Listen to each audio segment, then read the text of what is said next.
Hey everyone, welcome back to our channel. Today I'm going to show you how to download Google Chrome for your computer in a very simple way. What you can do, just simply come over into your Microsoft Edge browser and then simply type here Google Chrome and you will get Google Chrome options over here. So if you click on that and if you scroll down a little bit, you'll find Google Chrome, the fast source web browser built to be yours. So you just need to click on this website over here, and after a short time you will get the download Chrome option over here. So if you click on the download Chrome, you can see the Chrome setup exe file is downloaded. And now if you click on open file, there will be a permission, click yes, and you can see the downloading started and it will take some seconds to download, and you can see the download is completed and now it's installing.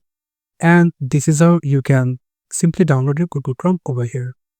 So now what you can do, just click on all your devices, click on sign in, and now you just need to give your email address over here, then you need to give your password, then you can open the Google Chrome over here. So this is how you can download and install Google Chrome for your computer in a very simple way. Thank you so much for watching this video. I hope to see you in other videos. Till then, goodbye.